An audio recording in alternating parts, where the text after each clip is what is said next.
ഇന്നൊരു സൺഡേ ആണ്. പൊതുവേ സൺഡേയ്സൊക്കെ നമുക്ക് ഫ്രീ ഉള്ളൊരു ദിവസമായിരിക്കും അല്ലേ? പക്ഷേ അന്നാണെങ്കിലോ വീട്ടിൽ ചെയ്ത് തീർക്കാൻ എന്തെങ്കിലും പണിയുണ്ടായിരിക്കും. അപ്പോൾ ഇന്നത്തെ എൻ്റെ സൺഡേ ഞാൻ ക്ലീനിങ്ങിന് വേണ്ടി മാറ്റി വെക്കുകയാണ്. എന്നും അവിടെയല്ലേ കിടക്കുന്നത് ചോദിച്ചാൽ അതെ. എനിക്ക് പണ്ടൊക്കെ കല്യാണത്തിന് മുൻപ് ക്ലീനിങ് ഭയങ്കര ഇഷ്ടമായിരുന്നു. ഇപ്പോഴും ക്ലീനിങ് ഭയങ്കര ഇഷ്ടമാണ്. പക്ഷേ സമയം കിട്ടാറില്ല എന്നുള്ളതാണ് സത്യം. എന്നാലും ഞാനൊരു ആഴ്ചയിൽ ഒരു ദിവസമൊക്കെ ആയിട്ട് മാക്സിമം ശ്രമിക്കാറുണ്ട്. കാരണം മോനൊക്കെ ഉള്ളതുകൊണ്ട് പൊടിയൊക്കെ അധികം ഉണ്ടാവാൻ പാടില്ലല്ലോ എന്ന് കരുതിയിട്ട്. പക്ഷെ എങ്ങനെ പോലും എന്തെങ്കിലും സാഹചര്യം കാരണം അങ്ങനെ സമയം ഒത്തു കിട്ടാറില്ല. അപ്പോൾ ഇന്ന് ഞാൻ രണ്ടും കളിപ്പിച്ചിറങ്ങിയിരിക്കുകയാണ്. അപ്പോൾ ഞാൻ ആദ്യം തന്നെ ജനലുകളും ഫോട്ടോ ഫ്രെയിംസും ആ ഷെൽഫും എല്ലാം തൂത്ത് വൃത്തിയാക്കണം. നിറച്ച് പൊടികളുണ്ടായിരുന്നു അവിടെ എല്ലായിടത്തും. പക്ഷേ മാറാല ഞാൻ കണ്ടു കഴിഞ്ഞാൽ അപ്പം തട്ടിക്കളയാറുണ്ട്. എപ്പോഴൊക്കെ മാറാല കണ്ടോ തന്നെ മാറാല വെക്കാറില്ല. അതുപോലെ റൂമും ഞാൻ മുൻപൊക്കെ ഡെയിലി അല്ലെങ്കിൽ 2 ദിവസം കൂടുമ്പോഴൊക്കെ എന്നും അടിച്ചു പോയി തുടയ്ക്കുമായിരുന്നു.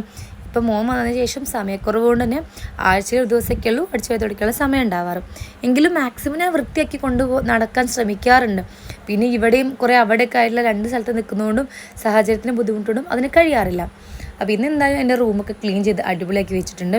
ഈ ബെഡ്ഷീറ്റ് എന്ന് പറയുന്നത് ഞാൻ ഫ്ലിപ്കാർട്ടിൽ നിന്ന് വാങ്ങിയതായിരുന്നു. എനിക്ക് കൊടുത്ത പൈസയ്ക്ക് വേർത്തായി തോന്നിയിട്ടുണ്ട്. നല്ല അടിപൊളി ബെഡ്ഷീറ്റാണ്. ഇപ്പോൾ യൂസ് ചെയ്യുന്നുണ്ടെങ്കിൽ ഒരു 2 വീക്സോളായി. അല്ല ഇതുവരെ എനിക്ക് കുഴപ്പമൊന്നും ഉണ്ടായില്ല. കൂടെ ഒരു പില്ലോ കവറും അതുപോലെ തന്നെ ഒരു എക്സ്ട്രാ 2 ചെറിയ പില്ലോസൊക്കെ കിട്ടും. നല്ല ക്യൂട്ടായിട്ടുള്ളൊരു ബെഡ്ഷീറ്റാണ്. നിങ്ങൾക്ക് നോക്കിക്കഴിഞ്ഞാൽ അറിയുന്നുണ്ടാവും. എനിക്കെന്തോ ഇഷ്ടപ്പെട്ടു. അപ്പോൾ ഇന്നത്തെ വീഡിയോ ഇത്രയേ ഉള്ളൂ. എല്ലാവർക്കും ഇഷ്ടപ്പെടുമെന്ന് വിചാരിക്കുന്നു. So bye bye.